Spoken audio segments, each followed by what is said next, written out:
Hey, welcome to the Light Skinema podcast. I am one of your co-hosts, Nick, with my other co-host, Jthon. And today's kind of just our introduction episode. We're going to be talking about just, why we love films, our letterbox top fours, and just mentioning some other of our all-time favorite films.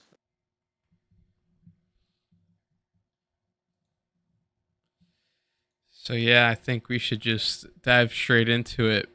And we're gonna start with mine.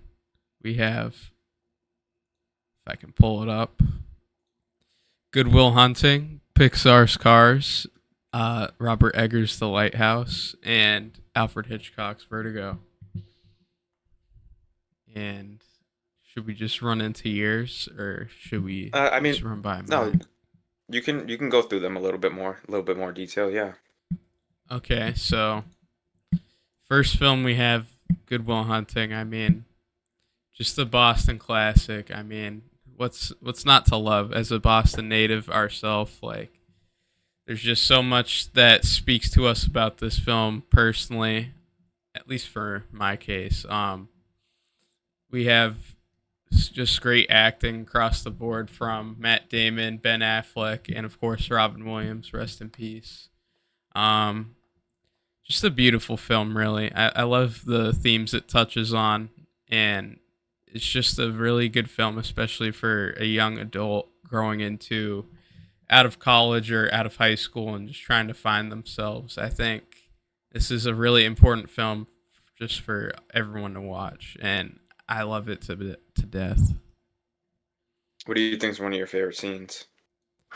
Um, Two that come to mind are Robin Williams and Matt Damon at the bench in the Boston Common when he just breaks down Will Hunting, who's been giving him shit throughout the whole therapy process so far, and just really, it's as he puts it, it's his move. So it's just a Hmm. masterful dialogue. It just is one of my favorite parts of filmmaking where you can just have two characters in a scene just talking to each other, and that's the most riveting part, is just seeing them come to conflict with each other and come to an understanding of sorts. Yep. And that was really entertaining. And the second scene would have to be towards the end. Spoilers if you haven't seen, with Ben Affleck and Matt Damon at the construction site. It's just the perfect amount of boldness that Matt Damon needed to hear in his character at his point in that story. It's just he was the only person that he would have listened to, and he gives him the perfect advice. Hmm. Um, my next film, the best Disney film of all time, Cars. Lightning McQueen, like, just one of the better characters that Disney has come up with, and might have top three aura if we're talking about like him in the start of the film. Like, you got the twins going after him, like he had it all. Um, Yep. but just really beautiful. Like, just looking at this background right here, like the film holds up tremendously, even though it's made nearly 20 years ago now, which is crazy to say. But this is just a film I've seen a million times, and I never get sick of it because of the characters, because of the animation, and because of the themes. It's Route 66 is a beautiful setting. There's a reason why it's recreated in Disneyland, and it's what's not to love about Radiator Yeah. Springs. For as much as it being cars that are coming to life, I feel like they're very humanistic on it, and you can honestly relate to them pretty well. Yeah, there's just even the side characters like Fred, like dude has like two scenes, but like it's hilarious. There's just so much love put into this film, and it takes us back to a time in Pixar's history when they're just nailing out film after film. Not saying that they create bad films now, but you can really just feel the lightning in the bottle that they captured here. Hmm. The next one I'm excited for you to get into because I don't think we've talked about why you love this film so much. Because it's fairly new to both of us. Yeah, and FYI, these are in order for me. I don't know how Nick Okay. has them ranked, but No, mine are more so just random order. They're not in order, mhm. but we'll get to it. But my number three on my top four is Robert Eggers' The Lighthouse, and this is a film I've only seen once, but I'm gonna come back to this for years on end because this is just it's a part of films that so far my top four has been like I don't know either dramas or just like movies everyone has seen, but this film to me, even though it has 2 million watched on Letterboxd, is just it's something else entirely. And Robert Eggers brings these atmospheres to his films that is just so intoxicating, no pun intended. And the acting is amazing. You have Robert Pattinson delivering just a very quiet but like rageful performance. I don't know if that's the word for it, but you have him just unleashing on Willem Dafoe in this setting that like is keeping them both going crazy. And it's a single setting movie that like really utilizes the isolation in my opinion of the setting and I don't know.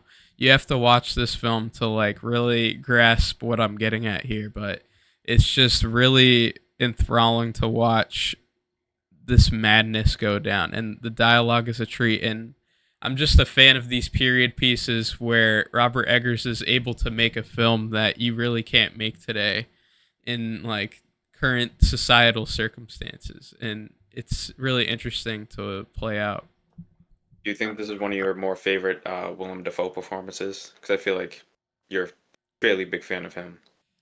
Um it's hard to say. He's had so many different roles that Yeah. it's really hard to pinpoint a favorite, but he really takes the movie up a notch and I will say it's like it's an excellent performance. You have to watch the movie to see for yourself, but He's he actually part of one of my top four movies. I don't know if you know that, but I'll get to it when I do. okay. Um but yeah, beautiful film. I love what Robert Eggers does with the aspect ratio here. Um I love the symbolism. Anytime that a movie can say more with less, that gets brownie points for me. Hmm. And my last film on my top four is Vertigo. And I'm not sure if this is my favorite Hitchcock. It's between that and Rear Window. But I just it was in for a ride the whole time, honestly. Um, it's one of those films that like really you have to brace yourself for. I mean, I've seen a lot of people complain about like the first act and just kind of the slow pacing of the film in general, but once it gets going for me, it doesn't stop, and it I really, think that was kind of my reaction when I first watched it too. yeah, it it's a lot to start with, but it's just it's a wild ride. There's a certain point in the film that once a certain event happens, it doesn't stop going, and it's like it's really entertaining. Um, Hitchcock utilizes his signature suspense to brilliance here. I mean, it's one of those. It really is like a roller coaster to me because I didn't know how it was going to end, and I loved it. It's one of those stories from Hitchcock. It's one of his more personal stories, and we'll get into that in a second. But that's another reason why I love movies is when I'm able to just place myself into a certain setting and just be absorbed into a world that the director or the artist is creating or the crew.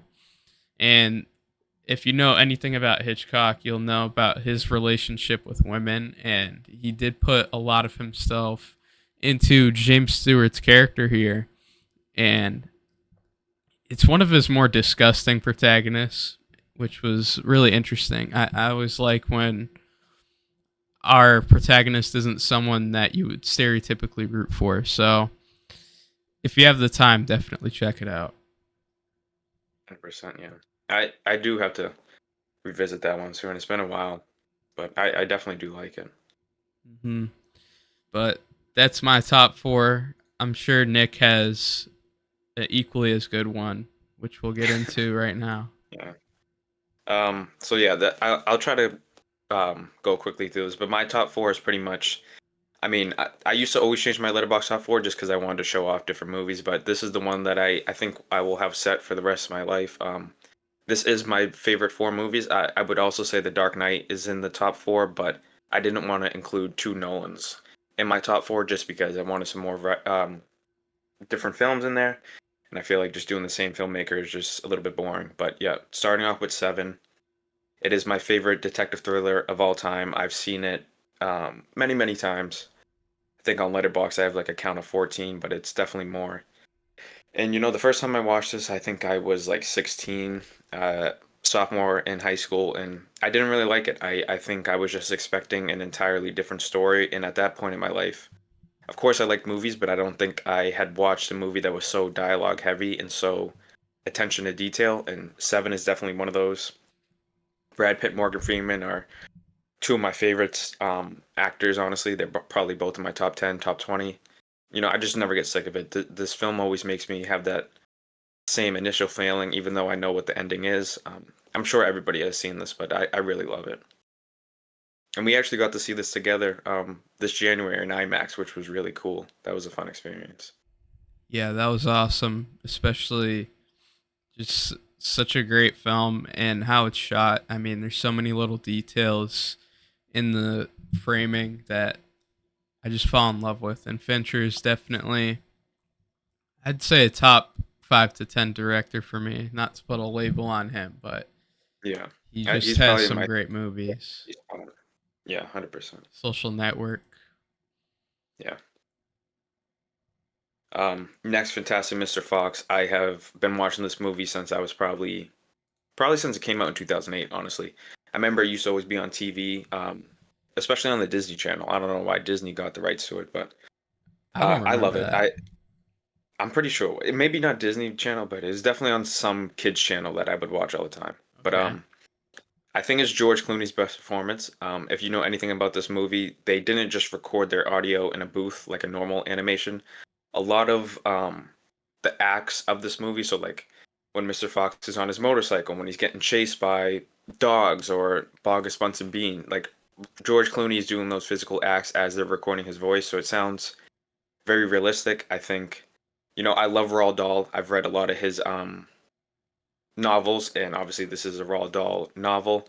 I absolutely just adore this thing. I always watch it September 1st of every year because I feel like it's a great kickoff for the fall season. And in New England, we obviously get very strong seasons no matter what it is. So, I'll just always love this film. I think it's honestly, this film makes me laugh so much. I think it's hilarious. It's so underrated. It is made for kids, but all the adult underlining jokes it has is just awesome. And this is actually the film I was talking about where Willem Dafoe is in it.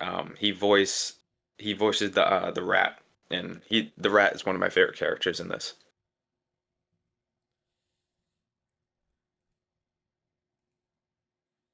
Next, we got Tenet, which is the newest film in terms of release on my top four. Uh, I mean, Christopher Nolan's my favorite filmmaker. This is my favorite film from him. I've seen it in my lifetime How count, many probably times 50 have you to seen it? 50 lifetime times? count, probably 50 to 60. According to Letterboxd, just 30. But me and you have only had Letterboxd for the past couple years, but I can't get enough of it. If I could make a film, this would be it. Just because I love espionage, I love very stoic protagonist characters that, don't have a lot to say. They more so talk through their actions than actually talking. I think John David Washington is so underrated here. Robert Pattinson is one of my favorite working today.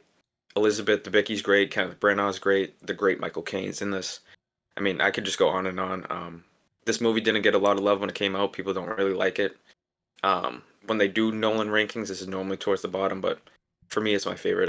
I can never get enough of it. 50 times. Wow. Yeah, it's definitely a film you need to rewatch. I don't know about 50 times, but it definitely requires a couple watches. I think I've seen Cars more, so maybe Cars that's has the also been talking. out since 2004. All right, so Transformers: Revenge of the Fallen. Lastly, it's my favorite Transformers film. It's my favorite action film of all time.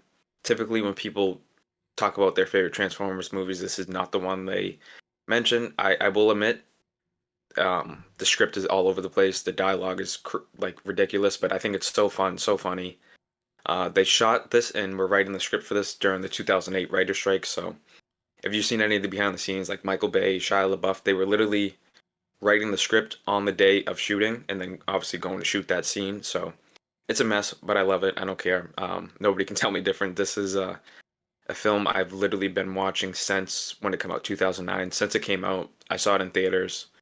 I have I had it on Blu-ray. I remember when my dad came home with the Blu-ray copy. I've been watching it every single summer since 2009. I love it. Can't get enough of it. Yeah, so I know you don't really care much for ratings and like Hmm.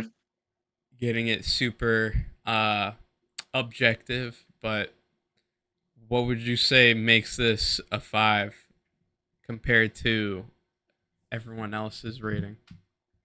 It's just because I'm a person at the end of the day when I watch a movie, it's my number one critique of it is was I entertained? In this movie, I've seen I don't know my count of it. It's a lot. It's been out.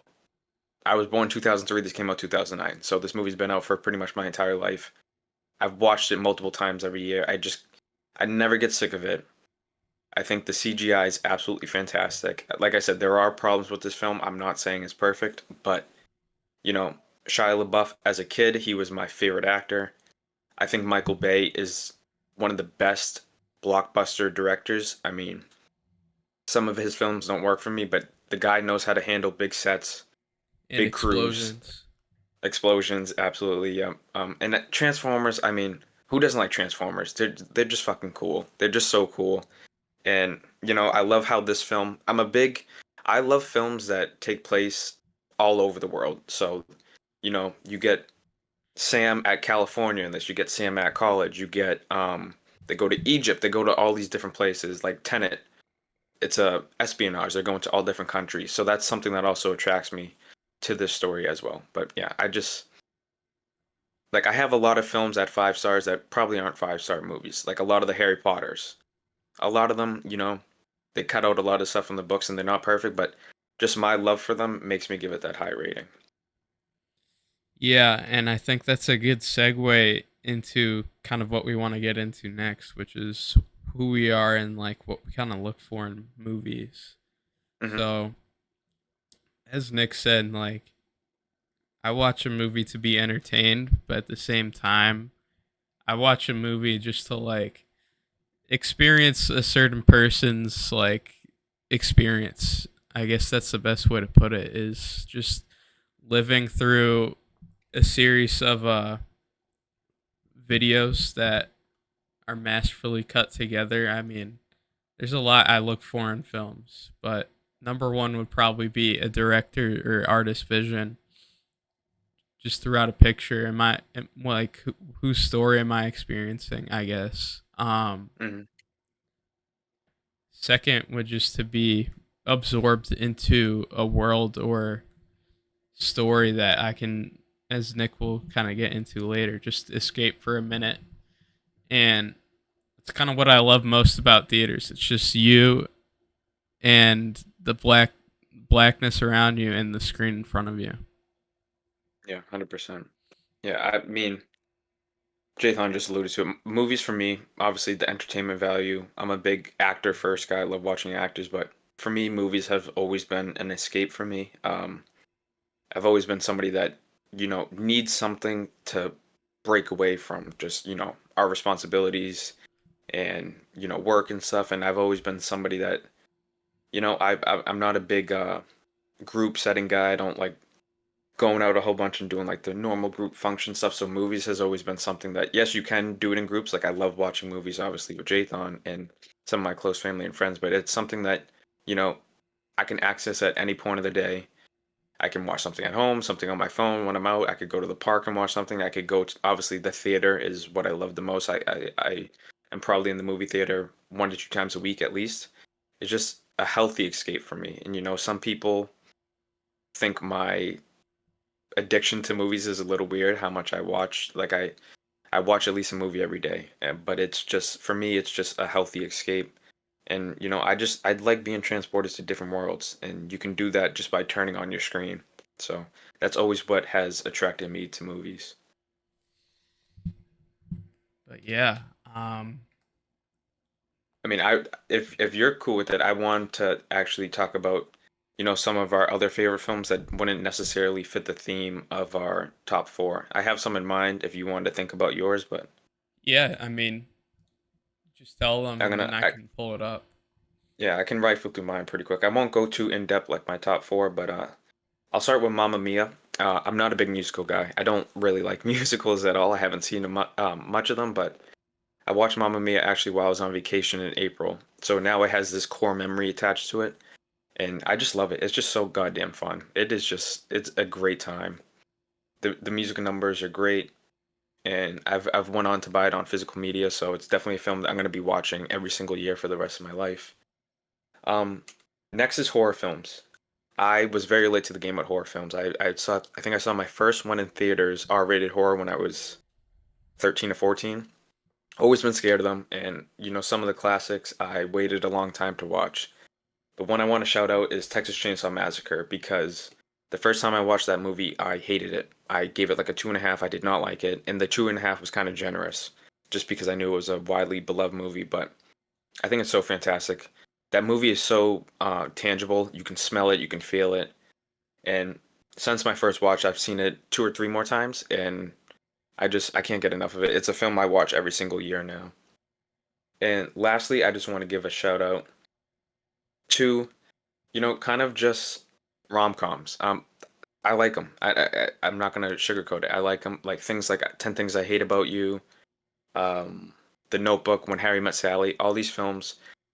Sometimes when you say you like rom-coms, especially as a guy, people are like, you watch those, you go to see those. I'm like, yeah, I think they're fun. I think they're very relatable. I feel like anybody can relate to, love to certain degrees, and I just think they're a lot of fun. Normally, they're very funny. They're very hit home. They're very embarrassing. I feel like you can relate to them a lot. So yeah, I wanted to shout out those kind of genres that I've grown to love and didn't always love, and a couple of movies in those genres I really like. So, are these movies that we wouldn't like typically like gravitate towards too, or are these just like a couple that we just want to give some spotlight to? Um, More so Spotlight. I mean, now at this point, I think for you as well, me and you watch like every era of film, every genre of film. There was a time where these type of films I wouldn't watch, like when I was in high school or middle school. But I think now, being older and loving film so much, like I watch everything. I know the same is with you. You There's really no genre you won't watch. There's really no era in film you won't watch. But yeah, just more so, you just want to give a shout out to these movies. And of course, we have our favorites, but we Hmm. we just kind of, I would say we like to experience variety just to, I don't know, broaden our horizon because I'm a film student if I didn't mention that already. So I try to just get a taste of everything, I guess, just to formulate my own style and taste in film. But to cut to the chase, three films that I wanted to give a spotlight to are first American Graffiti, which is directed by George Lucas. Um, it's just one of those films that really make me feel safe. Honestly, it's like a comfort watch, and Yep. I just love these coming of age stories where it just reminds me of a simpler time. I mean, I love a lot about this movie. I mean, it's one of those films that you could watch on mute, and I feel like you'd still get a great experience. Not saying that you want to, but Hmm. you're It's just a able vibes film to, for sure. yeah, visually, like what Lucas does here is just amazing. And I love the cars that they show. I don't know what it is, but it's just like a kind of weird mix of nostalgia and just like, I don't know. It's very simple times, and that kind of pays into the plot here, which I won't get into too much detail. But it's a group of kids who realize that there's not going to be too many more nights like this. So I just really appreciate everything really about this film. Um, the next one is Baby Driver, directed by Edgar Wright, and I I don't know what genre you would put on this film, but it is all over the place in the best way. I mean, it's one of those heist movies that I can get invested in, which I talk to a lot of people, and they always love these heist films or these heist shows, and the spectacle is definitely there, but there needs to be an emotional payoff for me to be invested. And I love Ansel Elgort's character here. I mean, he's just very, I wouldn't say iconic because the movie just came out like 8 years ago, but he's one of those characters that just stick out to me in my mind. Hmm. I love what he goes for here with music. I mean, I love the ensemble cast here: Jamie Foxx, John Hamm, uh, Kevin Spacey. Love him or hate him, all just used masterfully here. Uh, Visually, it's a spectacle. I mean, I really appreciate films where like we have one action set piece, like F1 for example, where you have like these cars, right? And there's so many ways you can shoot them, but you really have to think about how we want to shoot them so it's not boring to the audience and it never gets old here. And I could go on, but Edgar Wright just makes these really fast kinetic films, and they're not for everyone, but for me, it was really exhilarating and just a really fun time. And Yeah. the last film I want to get into here is The Waterboy with Adam Sandler. And I love these like really cheesy, like stupid movies, really. Uh that is my ultimate guilty pleasure. Like these really stupid films. I mean, I have a friend that goes by the name Bob T, and this is the definition of a Bob T movie. Just completely turn off your brain. Um, Bobby Boucher is one of my favorite Adam Sandler characters, and this is coming from a guy who really didn't care for Adam Sandler growing up, but Oh wow.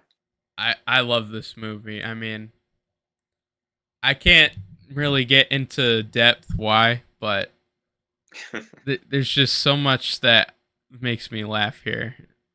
Maybe it's that high quality H2O, but I just Who do you think's like your top three comedic actors, if you can think of any off the top of your head? was hoping you didn't ask me that.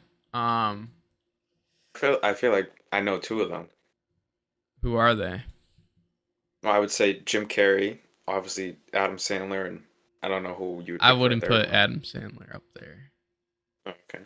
That's gonna piss a lot of people off, but Well, I want to put Jim Carrey up there, so that would probably piss a lot of people off as well. why? Because I feel like Jim Carrey's so embedded in like American culture, especially American comedies, and it's just his style doesn't really work for me. I get why people like it, but not really for me. Um, I mean, I I, had can I one more put Seth segment. MacFarlane? Yeah, that counts. Yeah, I mean, And yeah, because yeah, he's definitely there. Uh, he would be in there for me. I like Ben Stiller a lot. Okay. He's I feel like Ben hilarious. Stiller he was a big part of our childhood with the night at the museums, the I was gonna say Madagascars. Dodgeball. Yeah, I still haven't seen Dodgeball, so that's Wow. definitely something. Yeah, I That's like like my Vince Vaughn. favorite Ben Stiller role. Vince Vaughn is definitely one of my favorite comedic actors. Okay. And to round out the three, I just had it in my head. Um, Either Jack Black or Will Ferrell for me. Mm, I like them too. Jack Black was a big part of my childhood, for sure. I need to go back to it, but I miss when he played those roles that like he could still be goofy in, but like you still cared about him in School of Rock. Yeah, not I am Steve, although stupid. I That fucking movie. am Steve. Yeah, I definitely wish he would get back to a little bit more, serious roles, but still have He's his chasing comedic that show. bread, dude. How much money you Yeah. think he made over the last like 2 years? He played Bowser and Steve. And the Jumanji's probably a lot. But I mean, if probably get one more segment today. If you wanted to pull up kind of this is going to be a little bit just about theater, like theater talking. If you wanted to pull up the seat chart of movie theaters, but before we get into that, while you pull that up, I wanted to ask you what is your go-to movie order when you do go to the movies if you could have anything you wanted? Anything. Well, that they provide. That's like at a Okay. typical movie theater. Yeah, yeah. Um, when I was a kid, like it was always some Sour No, no, no. Patch. Right now, what would you do right now? I want to know what you would do right now. What I'm If in the we were mood. going to the if we were going to the movie today and you could buy anything you wanted that the movie provides, what would you buy? Well, you gotta get popcorn. Okay. Um,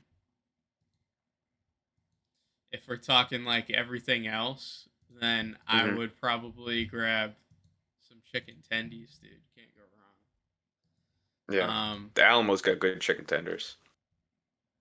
And in great mimosas too. Mm. Yeah, I'd definitely go popcorn route for sure. Typically when I go to theaters, though, I don't buy a lot. I try not to spend too much money, but Popcorn I or would popcorn. popcorn for sure. Then I would do probably cookie dough bites or M&Ms. I'm a chocolate guy over like kind of like fruity or candy. And then I always go. This is like my new thing. I always go Coke Zero vanilla though. Those out of the movie theater fountains are fantastic. I always try to go with that now. Who gets Coke Zero? I don't want the sugar. You know how I am. I'm not gonna have that extra sugar for no reason. You gotta get the grape Sprite. I'm not. That's not me. I don't like that type of flavor. I feel like you get coffee more than like a Coke Zero. Oh yeah. I mean I rarely drink soda, but like if I could because soda there is like $10, and yeah, I'm a coffee drinker. I try not to drink anything but water and coffee. Yeah, can't beat a nice Dunkin' to start your day. And that's what I got today, even though I No typically don't. way. Yeah, just because I Let didn't me get wanna. I mine. didn't have any iced coffee at my house today. But This all dude's the right, biggest Starbucks guy. You'll, I guess we'll debate about that, but yeah, that'll probably come up a lot. moving But on. yeah, movie theater selection of seats. I feel like You you can go. should You go can go. first. Oh, okay. All right. I feel like now we're more so on the same page, but this used to be a big debate for us when we used to go to movie theaters together. But here, just because when I go to movie theater, it's just the way I was kind of raised and where I was kind of, I'm a little bit paranoid now, but I like being in the back of the theater, very back row to the left or the right. So obviously the very last seat in the left or the right of the back of the theater, just because I like to see everybody in there. I like to see the entire screen. I don't really like to like have to look up or, you know, turn my head a little bit. I like just seeing the entire screen. I don't like anybody behind me because, a lot of people don't know how to mind their manners and they talk and on their phone. So it eliminates a little bit more distraction. And just because, I don't know, that's where my dad always had us sit. I like it there.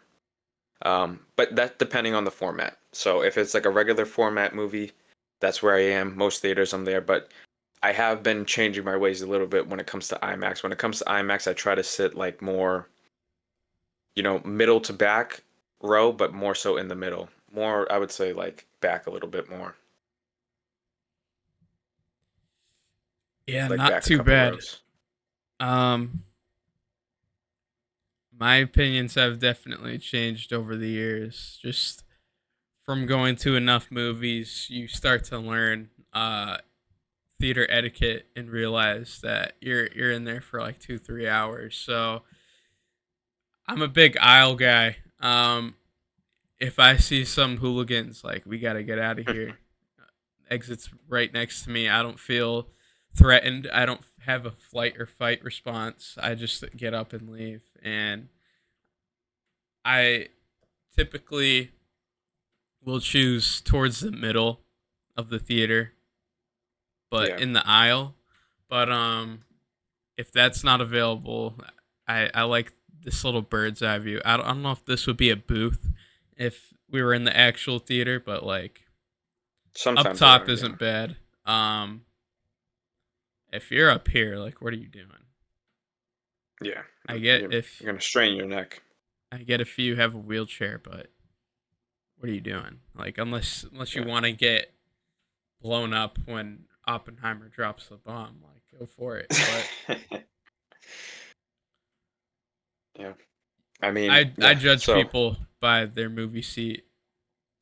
If I'm on a date with you and you choose a bad seat, I'm leaving. Just how it is. yeah. I But mean, so yeah. We don't have much more for this episode. This is kind of more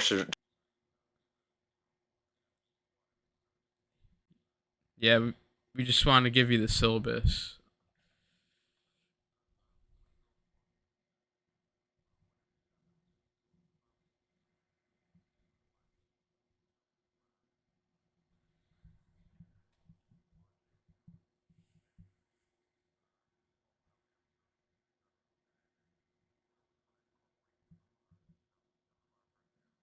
talk about like films we watched recently, like movie news stuff, anything we're looking forward to, and we'll always end off an episode with some type of fun, like I don't know, ranking list, game, talking about stuff like this, like what's your favorite movie snack, what's your favorite theater experience, where do you like to sit, what's your favorite physical media you have, like little stuff like that. We always just want to keep it fun, lighthearted. All our episodes will have some type of structure to it, mainly being, what is the main movie we're focusing on, but we always just want to keep it light. We want this just to be fun. It's just going to be like how we normally talk to each other, but now we're just obviously recording it for people to see. But yeah, if you want to touch on anything before we sign off here. Yeah, and I'm sure we'll butt heads a bit, but we ultimately just want this to kind of be a space where we can just put more energy into our passions. Nick obviously loves movies. I think he has 500 something watched on the air, which I don't know if I'll ever get to match that, but uh we just want to have a space where you can learn more about movies, I guess.